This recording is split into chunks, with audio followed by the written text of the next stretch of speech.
Fellow countrymen, after deep soul searching, I have come to the profound realization that our nation is pleading for change. The youthful generation of this country have led the way into the light. We owe them a huge debt of gratitude. For a long time, our nation has been plagued with massive corruption, plunder of state resources, wasteful expenditure, eroded ethics in public and private sector, negative ethnicity, desecration of places of worship, among others. I feel your pain. I want a better Kenya too. My children want a better Kenya too.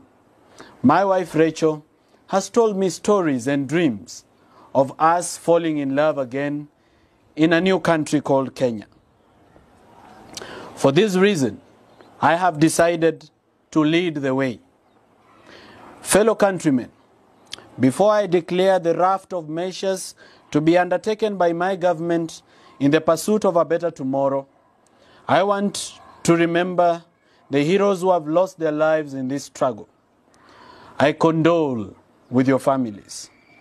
I cannot pretend to know how you are feeling, but I want you to know that I am truly sorry. I may not be able to restore the lives of your dear departed, but I have made a committed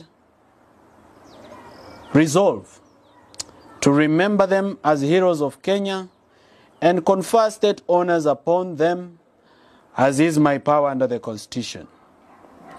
Be assured that the government of Kenya shall bear the cost of a state burial for each of them, and the families will also be compensated accordingly.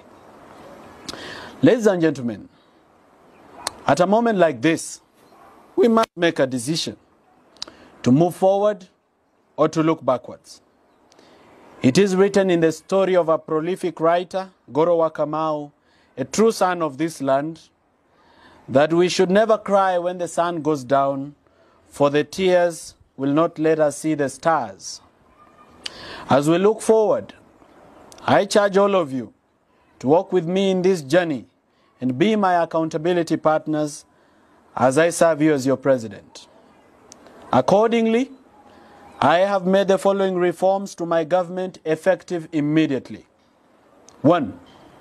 By the power delegated to me by the people of Kenya under Article 152 of the Constitution, I hereby dismiss all cabinet secretaries serving in my government.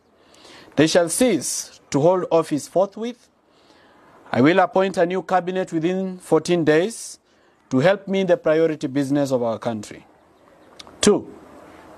Further to the foregoing, I shall within 7 days appoint a non-partisan multi-sector committee to vet all public officers serving in senior positions in the executive to determine their suitability to continue to hold office and to draw salaries from the national wallet. I shall conduct this radical surgery to root out all officers that have normalized corruption, glorified incompetence, and made a mockery of public service. This shall apply to all principal secretaries, head of parastatals, presidential advisors, state house staff, among others. As the leader of the Kenya Kwanza coalition of parties, I have summoned a parliamentary group meeting on Wednesday, 3rd of July, to discuss a reorganization of our parliamentary leadership in a manner that reflects the aspirations of the people of Kenya. I hope that upon resumption of Parliament, the first order of business should be to constitute the Independent Electoral and Boundaries Commission to facilitate democratic processes that may ensue. Ladies and gentlemen, it is important that we appreciate the fact that our Constitution is not perfect. It requires serious reform to achieve a higher level of accountability and good governance. For example, I find it obnoxious that Article 104 requires Parliament to make a law that prescribes the process of recall of a member of Parliament. This is something that we must revisit. Upon constitution of the IEBC, we shall propose a referendum process to re-examine the Constitution for it to reflect our national realities and aspirations as a people. I urge you, my fellow countrymen, to reason with me on practical steps that can be taken in the pursuit of shared prosperity. To spur economic growth in our motherland, I have made the following executive orders. 1.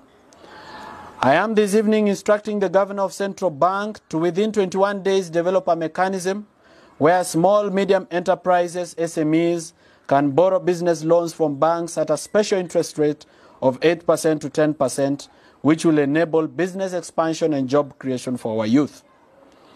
I am this evening instructing the Director General of the Energy Petroleum Regulatory Authority, EPRA, to immediately prioritize issuance of licenses to any person who wants to generate affordable electricity for Kenyans. The authority should develop comprehensive regulations to open up the energy market for investment. This will help lower the cost of manufacturing and spur growth in the manufacturing sector, thus creating jobs for our youth. Fellow countrymen, following 2 weeks of protests by the Kenyan people, it is worth noting that there are police officers that conducted themselves in a manner that betrays their oath, violates the Constitution, the Police Service Act, and the police standing orders. I therefore charge the Independent Police Oversight Authority to speed up investigations into such cases for immediate action. In the intervening period, I have accepted the resignation of the Inspector General, Mr. Japheth Koome, who has written to me citing personal reasons. The nation is grateful to his service.